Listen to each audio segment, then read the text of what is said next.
I met you in the dark, you lit me up, you made me feel as though I was enough. If you're a fan of the dynamic and tumultuous relationship between Akutagawa Ryunosuke and Nakajima Atsushi in the Bungo Stray Dogs universe, Red in Tooth and Claw by neoqueenserenity is a must-read. Set in a post-canon world, this fic explores the complexities of Atsushi and Akutagawa's relationship after Akutagawa is turned into a vampire. The story delves into themes of mutual pining, possessive behavior, and the struggle of overcoming past traumas. With elements of fluff, angst, and explicit scenes, this fic offers a well-rounded and emotionally gripping experience. The addition of vampire lore adds an intriguing twist to the established dynamics, making the interactions between the characters even more compelling.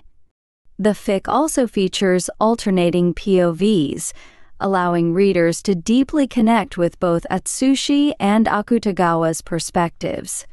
The supporting cast, including members of the Armed Detective Agency, and characters like Dazai Osamu and Nakahara Chuya, enrich the narrative, providing a sense of found family amidst the chaos. With its well-developed plot, rich characterizations, and a balance of fluff and smut, Red in Tooth and Claw is an engaging read that will keep you hooked from start to finish. Don't miss out on this beautifully crafted tale of love, survival, and the unbreakable bond between two unlikely allies. Akutagawa looked weird, off somehow. He was naturally a pale-skinned person, but after leaving that building full of people, he looked almost haggard, like his skin was being pulled too tight across his face, his cheeks sunken, his lips chapped and colorless. Are you okay?" Otagawa startled, gliding a little faster down the sidewalk. "Hey, wait, hold on. I'm fine, Jinko, leave it." Atsushi had noticed the physical changes in his partner since he'd been turned. Of course he had. Akutagawa didn't smell like he used to anymore. His personal scent was still there, but had been commandeered by something new, like an invasive plant. Akutagawa also had a stealthy, fluid grace about his movements now that mesmerized the eye, that tempted a person to look for too long, to let down their guard in their fascination. Atsushi knew deep down that it was part of what now made Akutagawa a predatory animal, like Atsushi, but Akutagawa. Akutagawa swirled around to face him, cutting him off. He abruptly stopped walking, forcing Atsushi in place. His eyes shined in a way that felt distinctly unnatural, and Atsushi gasped. Akutagawa's body, his gaze, his reflexes, they were all honed to hunt, to kill, to eat. Atsushi understood, truly, he did. But he'd never been prey before, not really. As Akutagawa's luminous eyes pinned him in place like a moth to a board, the needle-like pinpricks of fear blossomed upon his neck, the hairs of his arms raising in alarm. Akutagawa's stare kept him still, daring Atsushi to move. He didn't. "If you must know, Jinko," Akutagawa's voice was strained, quiet, as he took a slow, agonizing step towards him. "I am hungry." Atsushi's tiger instincts were on high alert. The predator in front of him was combative, antsy, hungry, but his own impulses were screaming at him to prove to his friend that he wasn't a threat, that he could be trusted. Without moving, Atsushi slowly blinked at him. Once, twice. He didn't even realize he'd done it until he saw Akutagawa's shoulders relax. Akutagawa closed his eyes and took a deep breath, turning away from him. Atsushi released a heaving sigh, eyes watering in relief. His tiger rarely took over like that, de-escalating a fight with a fellow carnivore, his mind unhelpfully supplied. But Atsushi only felt like his movements were his own again once the threat had passed. "Are you really okay, Akutagawa? You don't seem like yourself." Akutagawa paused. Atsushi assumed he was thinking of how much he was willing to tell him. "I get irritable when I go too long without feeding. What a polite way of saying he gets hangry when he goes too long without feasting on the blood of a human being." "Well," Atsushi tried, "how long can you go without it before you start to feel?" He made a gesture that more or less referred to all of whatever Akutagawa had going on, like this. "About a week." He still wasn't facing Atsushi, and that was surely for the better, for Atsushi's eyes widened in shock, for lack of knowing what to do with his surprise. Akutagawa was clearly embarrassed about it, and perhaps a bit uncomfortable with how he'd just lashed out, but 1 week was the limit for how long Akutagawa could go without having to drink from someone. That seemed so often. Maybe it could be worse. But Atsushi didn't know anything about vampires other than what Akutagawa chose to tell him, so he really was at a loss until his partner could give him more information. Hell, Akutagawa had been a vampire for over 6 months now. Who had he been drinking from? He told Atsushi he hadn't killed anyone, so Atsushi believed him. But wasn't it hard to feed off of someone's blood without taking their life? "Wipe that look off your face, Jinko. You have no right to judge me." Atsushi blushed in a panic when he realized Akutagawa had faced him again without him noticing, therefore seeing his emotions all over his face. His nervous stuttering was immediate. No, I'm not judging you." Akutagawa rolled his eyes, his usual self trickling back into his voice as he snarked back at him. "The Port Mafia has access to blood banks all over Yokohama. It's alarmingly easy for me to get blood to eat when I need it." His eyes took on a look of disdain, the one he uses for cheap coffee or instant noodles. "It just doesn't taste as good, since it's not fresh." Atsushi was struck with a pang of sympathy for his friend. It's not like Akutagawa chose this. He wouldn't even be alive anymore if... No. Atsushi halted that line of thought as soon as it appeared. He would not go down that depressive spiral right now. Akutagawa wasn't dead anymore. He wasn't. He was alive. He was here. He was okay. "What's wrong with your face?" "Nothing," Atsushi yelped. Akutagawa looked dubious, but seemed to let it go. "So," Atsushi started over, collecting himself, "does this mean you've never drank from a real person before?" Akutagawa's features became very uncomfortable very quickly, making his answer obvious. "Well," Atsushi forced his mouth to stay closed, tried to keep his facial expressions as neutral as he could. "In the beginning I had a hard time." He looked away from Atsushi, in what could only be described as shame. "Keeping my fangs to myself." Atsushi tried not to think about what that meant. He remembered how many Port Mafia members had been forcibly turned. Many of Akutagawa's subordinates were among them, including his own sister, Jin. Perhaps Akutagawa felt guilt over the people he'd bitten when his mind wasn't his own. Or maybe he was merely referring to having a hard time controlling his bloodlust when he finally did have his self-awareness back. Either way, Atsushi didn't envy him. He couldn't begin to understand the complex emotions he had to have experienced since his transition. "I didn't kill anyone, though." Akutagawa glared at him, as if silently challenging Atsushi to ask if he had. Atsushi raised his hands in mock surrender. "I wasn't worried about it." Akutagawa's eyes narrowed. "Liar."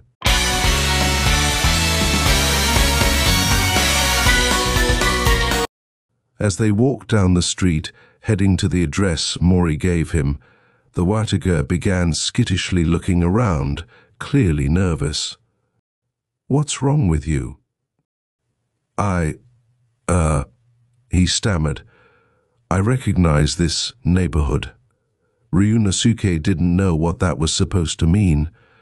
"Is that a bad tea thing?" Nakajima didn't answer him. When they reached the address provided, Nakajima gasped aloud. The sharp scent of fear nearly struck Ryunosuke in the face. Nakajima's mouth was hanging open.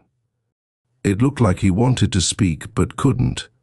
His eyes were wide, pupils constricted, the hair on his head fluffing up ever so slightly. Ryunosuke took a better look at the building before him. It was an orphanage. Ryunosuke understood immediately. This was bad. This was very, very bad. Akutagawa, he tried again, closed his mouth, breathed. "This is my orphanage, the one where he was routinely tortured for most of his childhood and adolescence." From the bits of information he gave Ryunosuke, it was also a place of profound psychological abuse as well. He knew the Wataga had a complex about thinking he wasn't allowed to live unless he was of use to people. He knows he got it here. There was no way he could understand the magnitude of being forced to come back to a place like this, and so soon after leaving it. It had barely been a year since the Wataga had been released from here. It made him feel ill. "We're leaving, Jinko." "What?" That got the Wataga to snap out of his daze. "Why? Nakane works here. We'll have to go inside to arrest him." "Yes." His eyes were frightened. So frightened. He felt it like a personal offense. "We can just send someone else." "No, I can do it." Nakajima's voice was strained, like he didn't believe his own words. They had an edge to them, a stubbornness. It hurt Ryunosuke to hear it. "I'm not saying you're not capable, Jinko." Ryunosuke couldn't help but gravitate closer to him.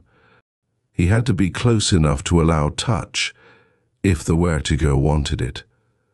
He got as close as he felt he'd be allowed, silently willing Nakajima to let himself be wrapped into Rashomon for protection. But his words had the opposite effect on his partner. Nakajima straightened his back, steeling his features, hardening his gaze. "I can do it." He looked back at Ryunosuke, his eyes clear. "Let's go." "It's not a good idea." Ryunosuke shook his head, pleading with his eyes for his partner to change his mind, to see reason. Of all the times to dig his heels in, he was going to choose now. It will hurt him. He knows it will. "Akutagawa." Nakajima took his bicep in his hand, gripping it gently. "I want to do this for me. Please understand." "I want..." He faltered. "I want closure... from my memories here... He pulled Ryunosuke ever so slightly closer to him, calmer now. "Let me try." Ryunosuke had never, not once, been able to dissuade the Wataga from anything he'd set his mind to. But even if he had the power, he couldn't say no to him when he looked at him like that. No knowing how great a mistake would be ever kept people from committing to them. And, moreover, it was something the Wataga believed he needed. Ryunosuke couldn't deny him. "All right," he conceded, "but you're allowed to change your mind at any point." He moved to Nakajima's side, so that they were standing side by side, facing the building. "The very second you say you want to leave, we will. Nakane won't get away if we do. Someone else will be able to finish the job for us. Do you understand?" Nakajima wasn't looking at him, but Ryunosuke knew he was listening. He nodded.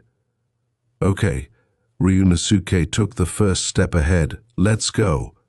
The sun was beginning to set, throwing the shadows of the orphanage over them in a way that struck Ryunosuke as distinctly unfriendly. The golden tint to the rest of the neighborhood was overshadowed by the looming gloom of the building before them. Nakajima was silent as they ascended the stairs and knocked on its doors. A short, unassuming man in a white coat opened it for them.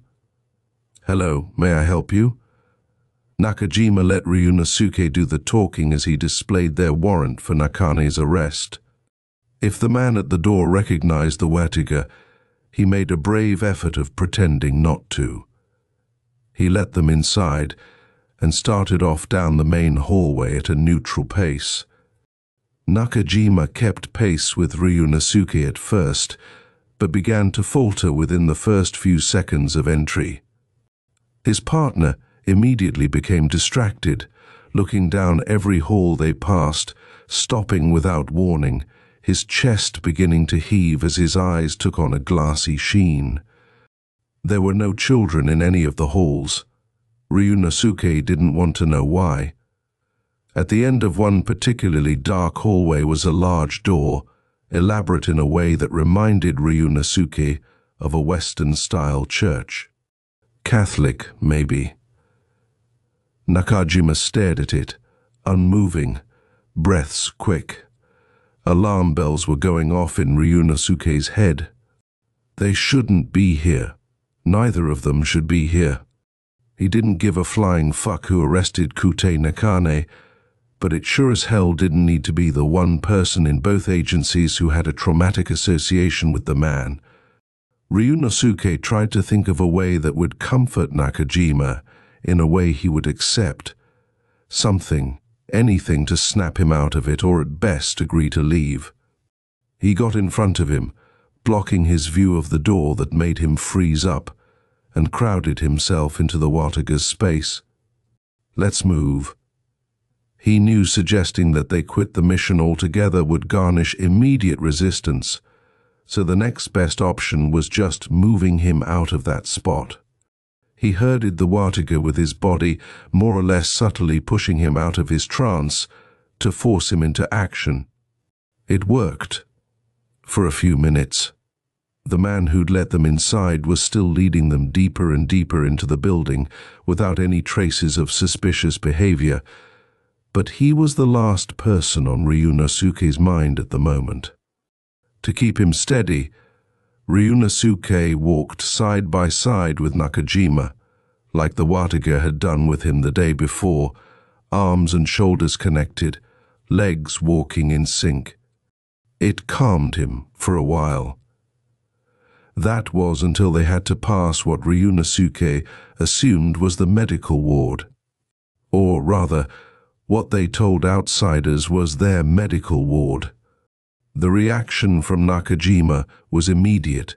He gasped aloud, as if he'd been taken by surprise by the onslaught of his own memories of the place. He'd never seen the Wataga so afraid. He took multiple steps backward in his panic and started to hyperventilate. Tears sprung to his eyes. I. He stuttered, unable to speak clearly. "I was wrong."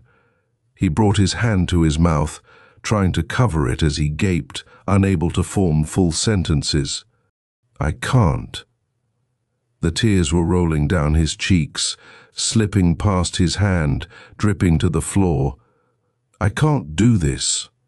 I thought I could. Ryunosuke was in his space before he could blink. "What can I do?" Ryunosuke felt the panic too, just by looking at him. He'd never seen the Wataga like this before. He didn't know what to do. He didn't know how to help.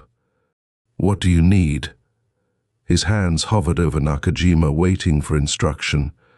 He couldn't touch him without permission. He couldn't. There was no greater sin, not with what his partner had to endure here. What was it he'd said a few days ago? Overstimulation is a bitch. Something like that.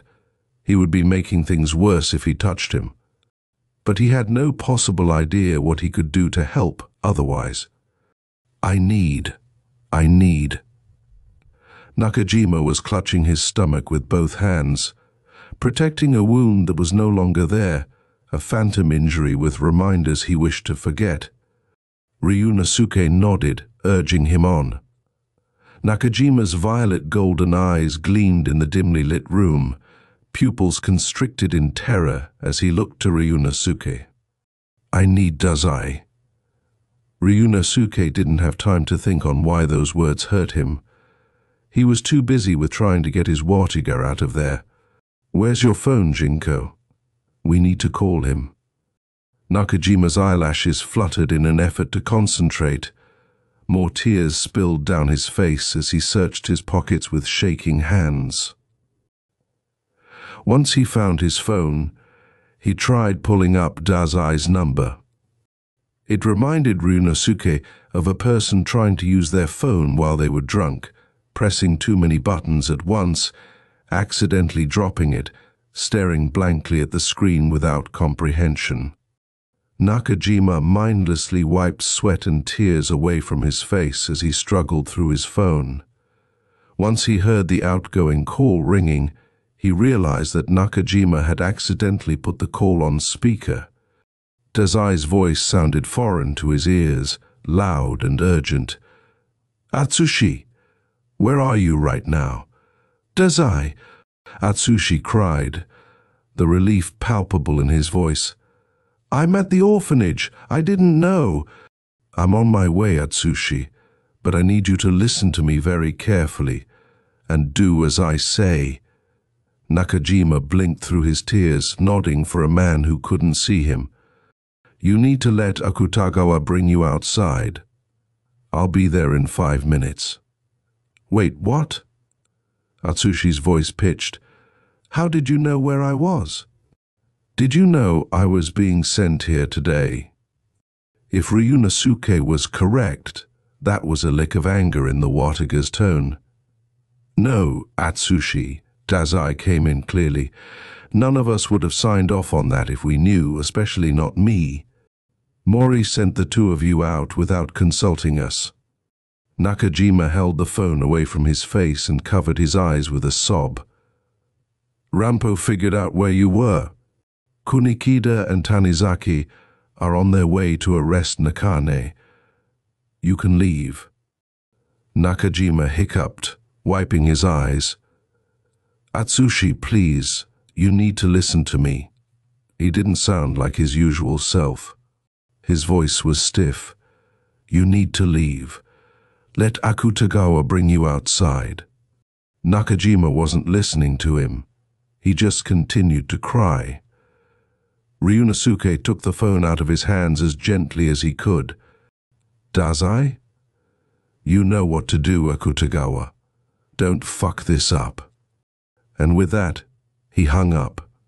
Ryunosuke took a deep breath, pocketing Nakajima's phone. Okay, Jinko. He got close to Nakajima again and waited for his attention. When the Wartiga focused on him, Ryunosuke was ready. We need to go outside. Can I touch you? Nakajima blinked a few times in confusion, hesitating. But after a second, he nodded. Ryunosuke put his left arm at the small of the Wartiga's back, and his right hand gently grasped Nakajima by his right elbow. He called behind him to the man in the white coat, who had stopped to wait for them. We're leaving. Our associates are going to complete the arrest in our place. He didn't turn to see if the man heard him. He just started walking. He kept his grip firm but gentle as he walked them out as quickly as he could. He tried pressing as much of his body onto Nakajima as he could while they moved, hoping it would be a comfort to him. As long as it took for them to go into the belly of the beast, leaving it felt like it took little to no time at all. He only took a hand off of Nakajima so that he could open one of the giant double doors with it. Breaching the outdoors brought at least a little relief.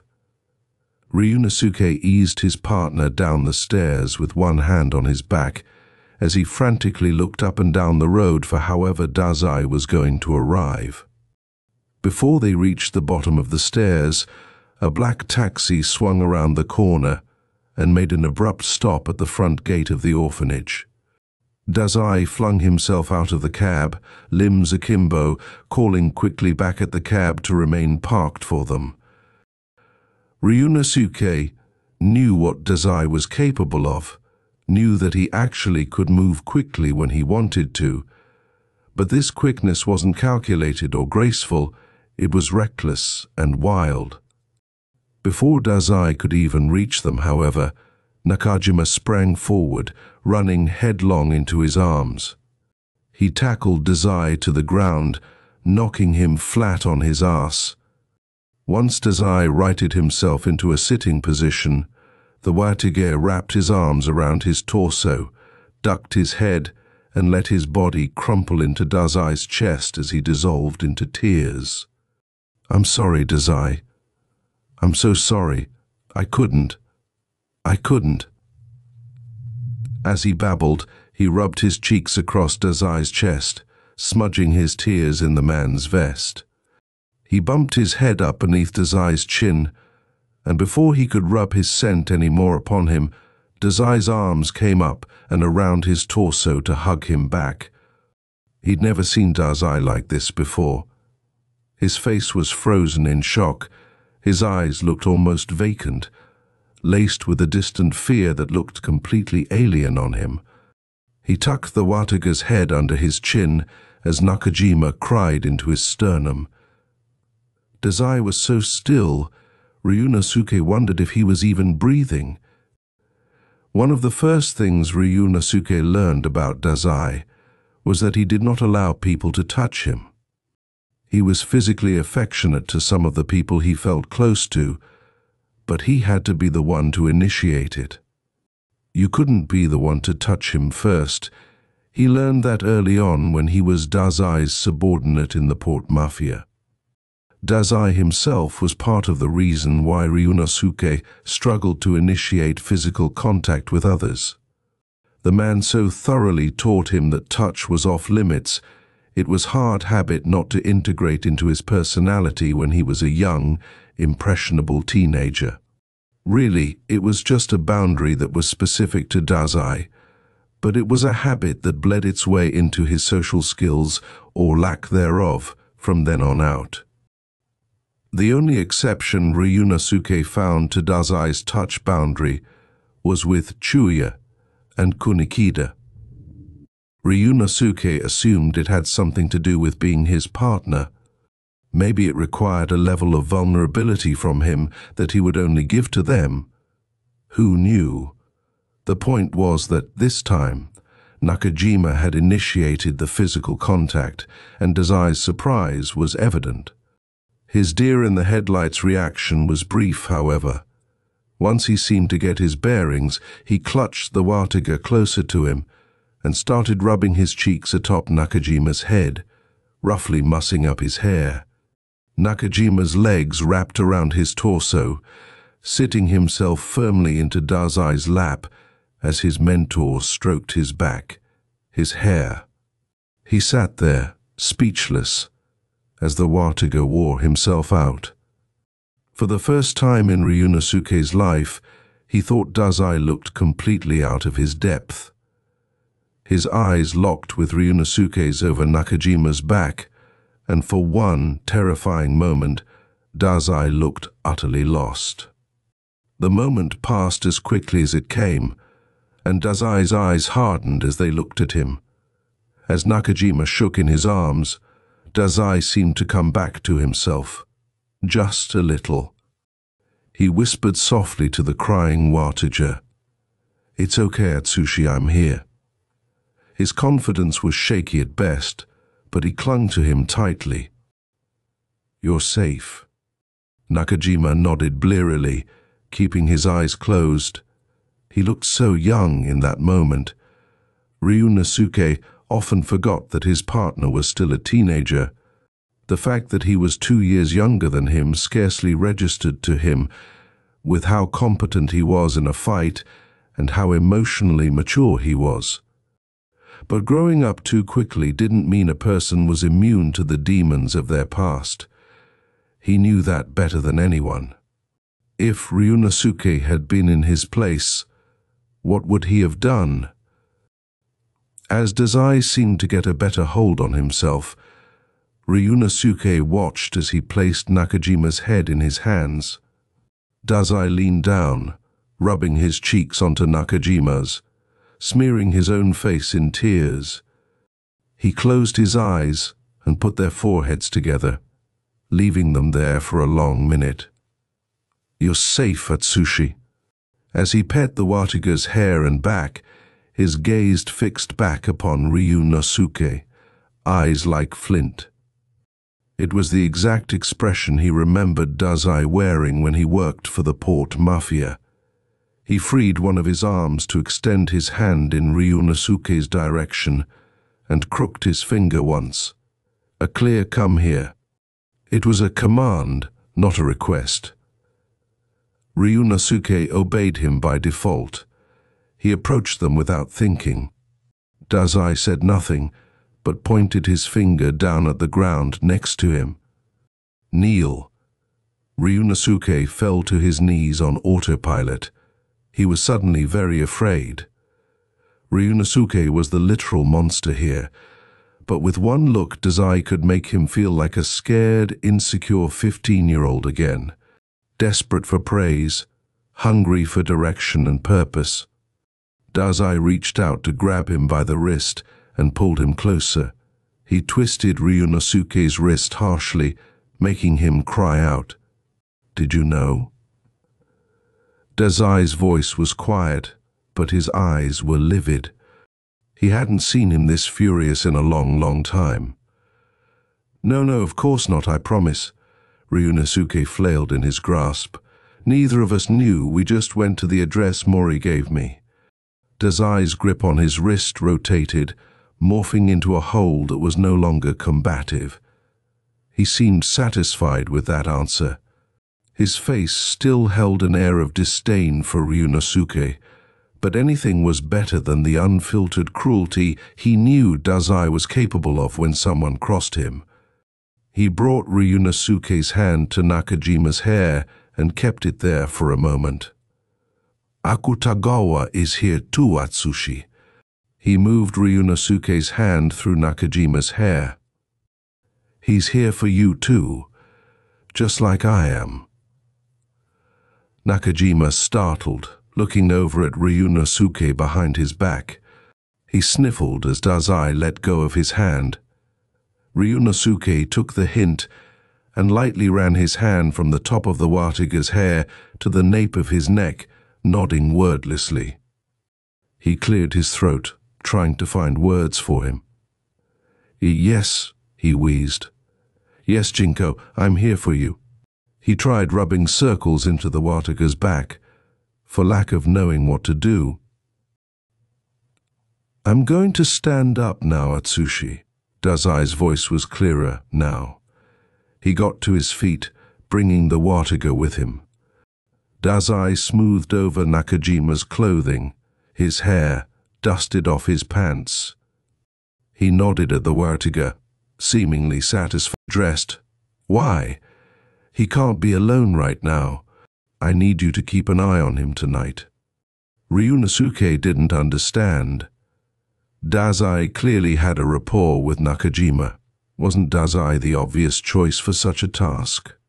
It wasn't like Ryunosuke didn't want to do it, but "It needs to be you, Akutagawa." Dazai's expression was strange, discomforting, and oddly still.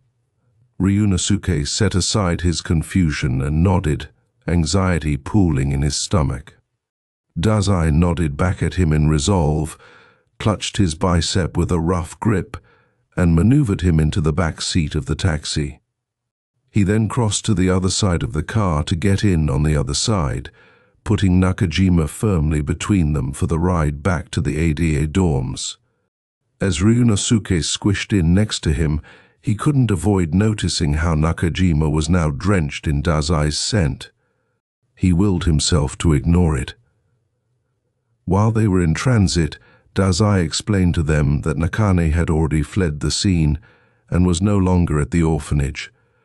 Once Ranpo discovered Nakajima's whereabouts, he did some digging and deduced their target's new location, sending Kunikida and Tanizaki to arrest him instead. This left Dazai free to collect Ryunosuke and Nakajima from the orphanage and update them with their new intel. That also explained why the man who answered the door didn't look too spooked to see them, nor surprised when they suddenly left without explanation. Nakajima had stopped crying by now, but his eyes were vacant. He didn't react to much on the drive back.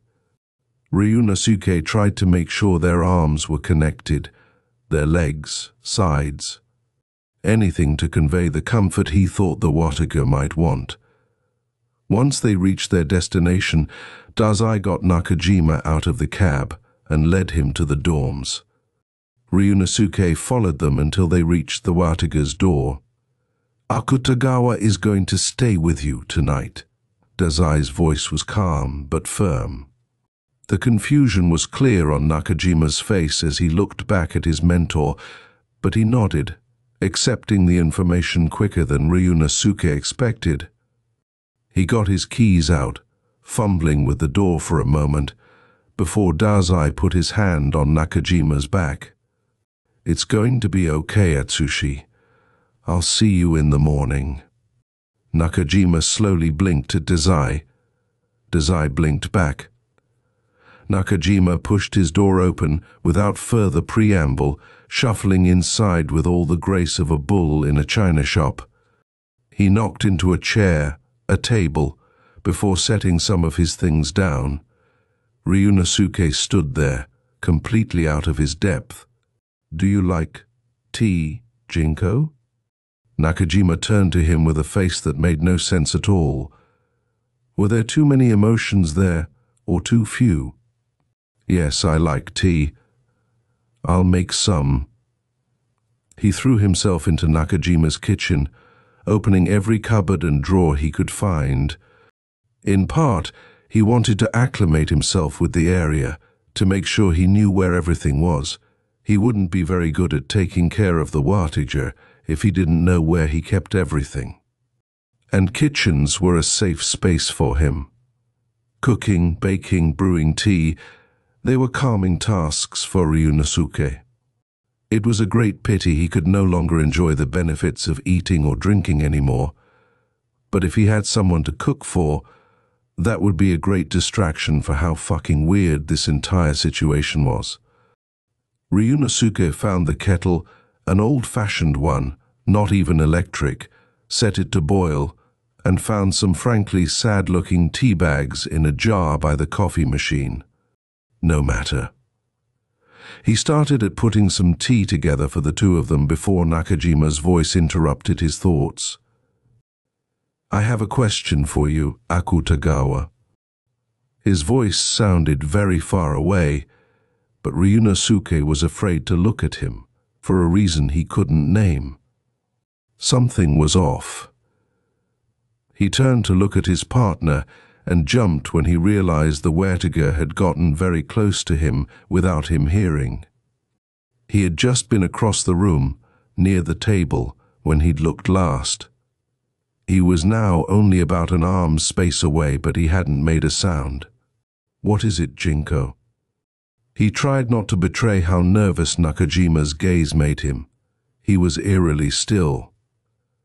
"When you drink from humans," Nakajima took a slow step closer to him, "does it feel good for them?" "What?" "All the stories about vampires say that it feels good for their victims, euphoric even, when the vampire is draining them. Something to do with keeping them still so that they can't run away." Ryunosuke took a deep breath in, setting down the mug he was holding. "Why are you?" So if someone wanted to feel good, the Wataga stepped ever closer, and they wanted to stop feeling bad tea things for a while. He could see where this was going. He needed to stop this train of thought before it could go any further. Jinko, I don't think. Would you do it? His eyes shone, his voice almost a whisper. Would you drink from them if they asked? The kettle screamed. Okay, that's that one. I absolutely love this story. And yes, that was an end of a chapter right there. They actually ended it with that. And the next chapter picks up right at that exact same moment. And it is priceless. And yes, Adachi does get what he wants. But yeah, poor Ryunosuke. And as always, guys, dare to be unique. See you next time.